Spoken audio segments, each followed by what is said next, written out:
ഗ്രൗണ്ടിൽ ഇറങ്ങുമ്പോഴാണ് കാര്യം മനസ്സിലാവുക. മുഖ്യമന്ത്രിയുടെ മറുപടി പ്രതീക്ഷിച്ചതുപോലെ തന്നെ പി രാജീവ്. ഹെലികോപ്റ്റർ യാത്രയുമായി ബന്ധപ്പെട്ട വിവാദത്തിൽ മുഖ്യമന്ത്രി വി.ഡി. സതീശൻ നൽകിയ വിശദീകരണം പ്രതീക്ഷിച്ചതുപോലെയാണെന്ന് CPM നേതാവ് പി രാജീവ്. മുൻ മുഖ്യമന്ത്രി പിണറായി വിജയന്റെ ഹെലികോപ്റ്റർ യാത്രയെ വിമർശിച്ചിരുന്ന വി.ഡി. സതീശന്റെ പഴയ നിലപാട് പൊതുസമൂഹത്തിന് മുന്നിലുണ്ടെന്നും അദ്ദേഹം പറഞ്ഞു.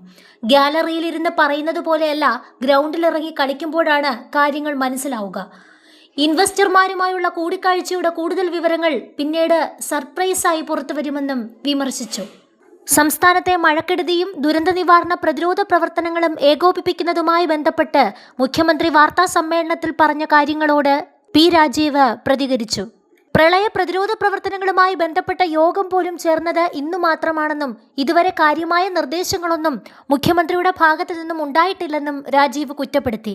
മലപ്പുറം, കോഴിക്കോട് ജില്ലകളിൽ റെഡ് അലർട്ട് മാത്രമല്ല, എക്സ്ട്രീംലി ഹെവി റെയിൻസ് എന്നാണ് പറയുന്നത്. ഈ ഘട്ടത്തിൽ ഭരണ സംവിധാനത്തിന് ഏറ്റവും പ്രധാനപ്പെട്ട ഉത്തരവാദിത്തം നിർവഹിക്കേണ്ടത് പോലീസാണ്. എന്നാൽ അങ്ങനെയുള്ള സമയത്ത് വനിതാ പോലീസ് ചീഫ് ഉൾപ്പെടെയുള്ള ഉദ്യോഗസ്ഥർ കാത്തു നിൽക്കുകയായിരുന്നു.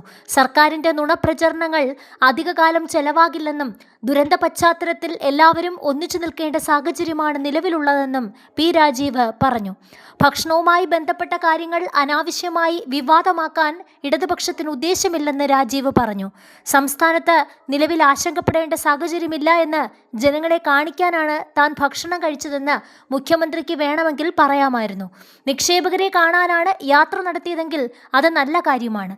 സാധാരണയായി ഇത്തരം യാത്രകളിൽ വിവിധ വകുപ്പുകളിലെ ഉദ്യോഗസ്ഥർ കൂടെ ഉണ്ടാകാറാണ് പതിവെന്നും പി രാജീവ് പറഞ്ഞു. PM ശ്രീ പദ്ധതി വിവാദത്തിലും സർക്കാരിന്റെ നിലപാടിനെ പി രാജീവ് വിമർശിച്ചു.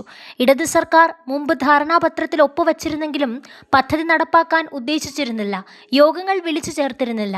നിലവിലെ സർക്കാർ സ്കൂളുകൾ തെരഞ്ഞെടുക്കുന്നതിനായി സബ് കമ്മിറ്റി രൂപീകരിച്ചതിൽ നിന്നു തന്നെ കാര്യങ്ങൾ വ്യക്തമാണ്. LDF സർക്കാർ നടപ്പാക്കാത്തതുകൊണ്ട് തങ്ങളും ഇത് നടപ്പാക്കില്ലെന്ന് തുറന്നു പറയാൻ UDFന് സാധിക്കുമോ എന്നും രാജീവ് ചോദിച്ചു.